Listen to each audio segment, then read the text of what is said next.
মিনহাস ইতিমধ্যে সাবধান হবৰ হল বৰ্তমান সময়ত চৰকাৰী চিকিৎসকসকল কিয়নো আজিৰ দিনটোত স্বাস্থ্য বিভাগৰ ফালৰ পৰা মুকলি কৰা হল এটা বিশেষ ফোন নম্বৰ আৰু এই ফোন নম্বৰটো ইতিমধ্যে স্বাস্থ্য বিভাগৰ ফালৰ পৰা মুকলি কৰিছে সাধাৰণ ৰাইজৰ বাবে যদিহে চৰকাৰী চিকিৎসকসকলে চৰকাৰী হাস্পতালত যি প্ৰেসক্ৰিপচন থাকিব সেই প্ৰেসক্ৰিপচনত লিখা ঔষধ যদি ৰোগীয়ে বিচাৰি নাপায় চৰকাৰী হাস্পতালত লগে লগে এই বিশেষ ফোন নম্বৰটোত আপুনি অভিযোগ দিব পাৰিব আৰু আপোনাৰ অভিযোগ লগে লগে গ্ৰহণ কৰিব স্বাস্থ্য বিভাগৰ ফালৰ পৰা আৰু লগে লগে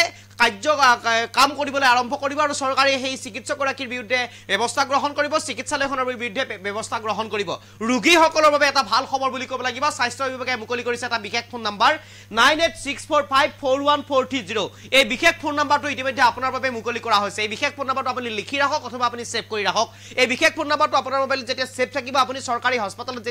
যেতিয়া চিকিৎসকৰ পৰামৰ্শ ল'বলৈ যাব বা চিকিৎসকক বেমাৰ দেখুৱাবলৈ যাব তেতিয়া সেই সময়ত চিকিৎসকে আপোনাৰ বেমাৰৰ বিৰুদ্ধে বিপৰীতে আপোনাৰ প্ৰেসক্ৰিপচনখনত যি ঔষধ লিখে সেই ঔষধ যদি আপুনি সেই চৰকাৰী চিকিৎসালয়খনত বিচাৰি নাপায় লগে লগে এই বিশেষ ফোন নম্বৰটোত আপুনি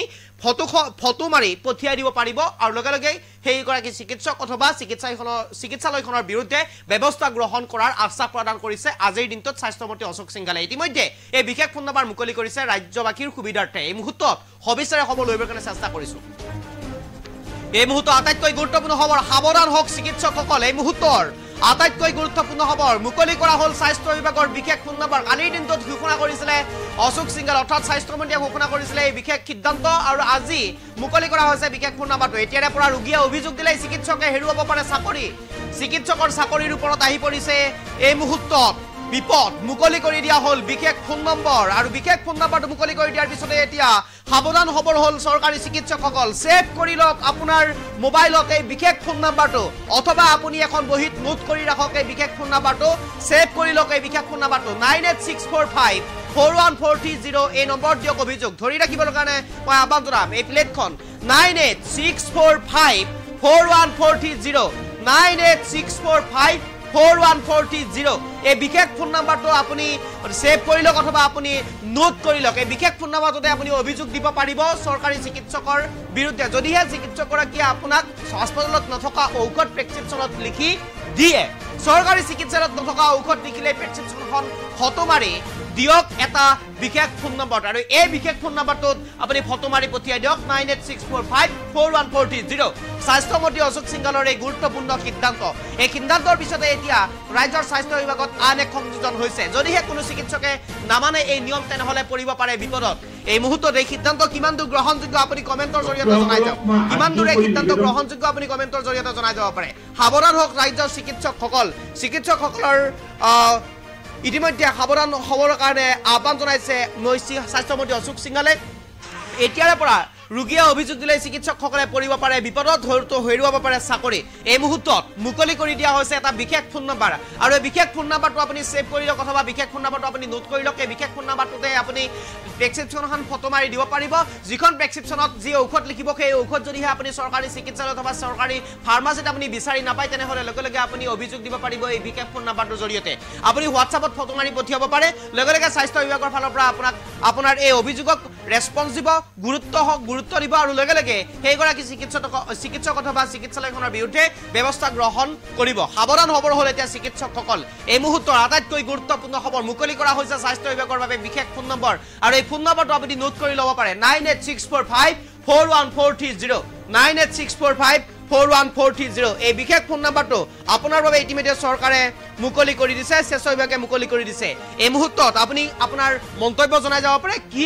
ভাল হৈছে নে বেয়া হৈছে আপোনাৰ বাবে সুবিধাজনক নে আপোনাৰ বাবে লাভজনক হৈছে নে এই বিষয়টো বা এই ব্যৱস্থাটো আপোনাৰ বাবে লাভজনক হয় নে নহয় আপুনি কমেন্টৰ জৰিয়তে জনাই যাব পাৰে আমাৰ কমেন্ট বক্স খুলি দিয়া হৈছে স্বাস্থ্যমন্ত্ৰী অশোক সিংহালৰ এই গুৰুত্বপূৰ্ণ মন্তব্য যদিহে কোনো চিকিৎসকে নামানে এই নিয়ম তেনেহলে পৰিব পাৰে বিপদত যদি কোনো চিকিৎসকে এই নিয়ম নামানে তেনেহলে বিপদত পৰাৰ আশংকা আছে আৰু সাৱধান হবৰ হলে এতিয়া চৰকাৰী চিকিৎসকসকল এই বিশেষ ফোন নম্বৰটো আপুনি নোট কৰি লওক পুনৰবাৰ কৈছো 9864541430 9864541430 এই বিশেষ ফোন নম্বৰটো আপুনি নোট কৰি লওক অথবা সেভ কৰি লওক এই মুহূৰ্তত এই সবিশেষ খবৰ লবৰ কাৰণে চেষ্টা কৰিছো আপোনালোকৰ বাবে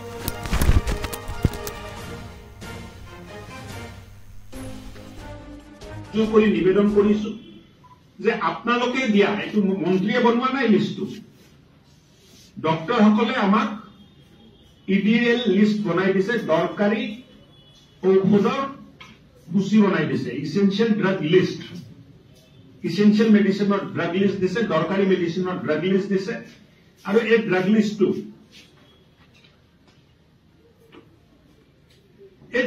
মতে আমি মেডিচিনটো ক্ৰয় কৰি বিভিন্ন হাস্পতালৰ ইয়াত দিছো। ডক্টৰসকলক মই হাতযোৰ কৰি প্ৰাৰ্থনা কৰিছো যে আপোনালোকে দিয়া এসেনশিয়াল ড্ৰাগ লিষ্টৰ ভিতৰতে মেডিচিনটো আপোনালোকে লিখিব। আৰু কৰবাত যদি আপোনালোকে ভাবে যে নতুন বেমাৰ আহিছে, নতুন মেডিচিন আহিছে, আমাক ক'ব, এসেনশিয়াল ড্ৰাগ লিষ্টত আমি সোমাই এই মেডিচিনবোৰ আপোনালোকক দি দিম। কিন্তু পেচেণ্টে যেন মেডিচিন বাহিৰৰ পৰা কিনিব লগা নহয়, এই চোৱা দায়িত্ব প্ৰত্যেকজন চিকিৎসা ব্যৱস্থাৰ লগত জড়িত ব্যক্তিসকলৰ আছে। আৰু মন্ত্ৰী হিচাপে যদি মই ৰোগীক মেডিচিন দিব নোৱাৰো আৰু ৰোগীয়ে যদি মেডিচিন হস্পিটেলৰ বাহিৰৰ পৰা ল'ব লগা হয়, তাৰ অৰ্থটো হ'ল মোৰ কৰ্তব্য পালনত মই ব্যৰ্থ হৈছো। মই ব্যৰ্থ হ'ব খোজা নাই, এইকাৰণে হোৱাটছআপ নম্বৰটো দিলো। আৰু 15-20 দিনৰ ভিতৰত, ফেব্ৰুৱাৰী মাহৰ ভিতৰত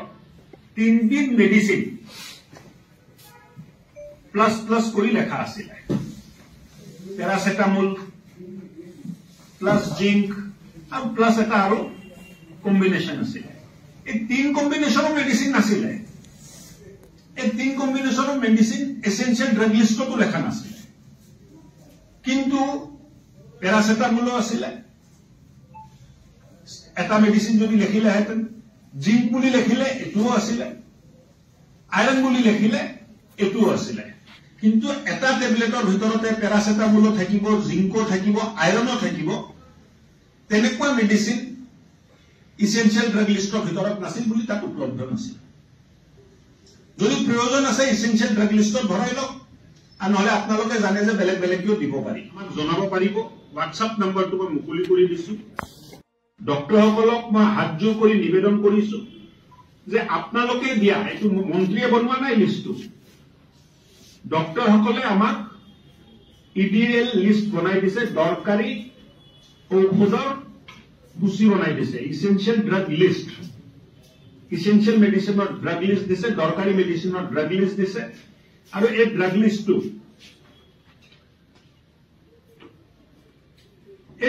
মতে আমি মেডিচিনটো ক্ৰয় কৰি বিভিন্ন হাস্পতালৰ ইয়াত দিছো।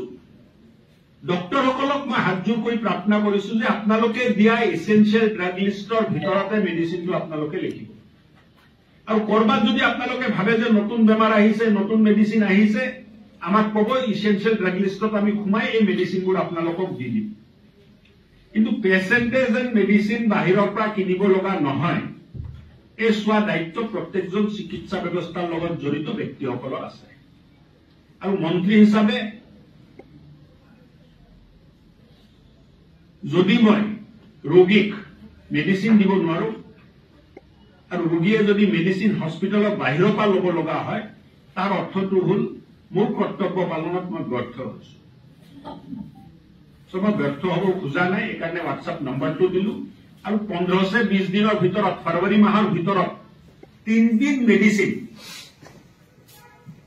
প্লাস প্লাস কৰি লেখা আছিলে, পেৰাচিটামল প্লাস জিংক আৰু প্লাস এটা আৰু কম্বিনেশ্যন আছিলে। এই 3 কম্বিনেশ্যনৰ মেডিচিন নাছিলে, এই 3 কম্বিনেশ্যনৰ মেডিচিন এসেনশিয়াল ড্ৰাগ লিষ্টতো লেখা নাছিলে। কিন্তু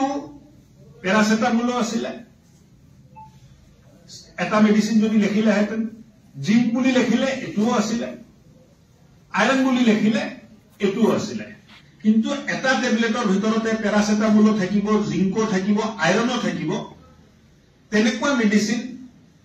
ইসেনশিয়াল ড্ৰাগ লিষ্টৰ ভিতৰত নাছিল বুলি তাত উপলব্ধ নাছিল। যদি প্ৰয়োজন আছে ইসেনশিয়াল ড্ৰাগ লিষ্টত ভৰাই লওক, আৰু নহলে আপোনালোকে জানে যে বেলেগ বেলেগকেও দিব পাৰি, আমাক জনাব পাৰিব। হোৱাটছআপ নম্বৰটো মই মুকলি কৰি দিছো। ডক্টৰসকলক মই হাতযোৰ কৰি নিবেদন কৰিছো যে আপোনালোকে দিয়া, এইটো মন্ত্ৰীয়ে বনোৱা নাই লিষ্টটো, ডক্টৰসকলে আমাক ইডিএল লিষ্ট বনাই দিছে, দৰকাৰী ঔষধৰ সূচী বনাই দিছে, ইসেনশিয়াল ড্ৰাগ লিষ্ট, ইসেনশিয়াল মেডিচিনৰ ড্ৰাগ লিষ্ট দিছে, দৰকাৰী মেডিচিনৰ ড্ৰাগ লিষ্ট দিছে। আৰু এই ড্ৰাগ লিষ্টটো এই ড্ৰাগ লিষ্ট মতে আমি মেডিচিনটো ক্ৰয় কৰি বিভিন্ন হাস্পতালৰ ইয়াত দিছো ডক্টৰসকলক মই হাতজোৰ কৰি প্ৰাৰ্থনা কৰিছো যে আপোনালোকে দিয়া এসেনশিয়াল ড্ৰাগ লিষ্টৰ ভিতৰতে মেডিচিনটো আপোনালোকে লিখিব আৰু কৰবাত যদি আপোনালোকে ভাবে যে নতুন বেমাৰ আহিছে নতুন মেডিচিন আহিছে আমাক ক'ব এসেনশিয়াল ড্ৰাগ লিষ্টত আমি খুমাই এই মেডিচিনবোৰ আপোনালোকক দি দিম কিন্তু পেচেণ্টেজ এণ্ড মেডিচিন বাহিৰৰ পৰা কিনিব লগা নহয় এই চোৱা দায়িত্ব প্ৰত্যেকজন চিকিৎসা ব্যৱস্থাৰ লগত জড়িত ব্যক্তিসকলৰ আছে আৰু মন্ত্ৰী হিচাপে যদি মই ৰোগীক মেডিচিন দিব নোৱাৰো আৰু ৰোগীয়ে যদি মেডিচিন হস্পিটেলৰ বাহিৰৰ পৰা ল'ব লগা হয় তাৰ অৰ্থটো হ'ল মোৰ কৰ্তব্য পালনত মই ব্যৰ্থ হৈছো মই ব্যৰ্থ হ'ব খোজা নাই এইকাৰণে হোৱাটছআপ নম্বৰটো দিলো আৰু 15-20 দিনৰ ভিতৰত ফেব্ৰুৱাৰী মাহৰ ভিতৰত 3 দিন মেডিচিন প্লাস প্লাস কৰি লেখা আছিল পেৰাসিটামল প্লাস জিংক আৰু প্লাস এটা আৰু কম্বিনেশন আছিল এই 3 কম্বিনেশনৰ মেডিচিন নাছিল এই 3 কম্বিনেশনৰ মেডিচিন এসেনশিয়াল ড্ৰাগ লিষ্টতো লেখা নাছিল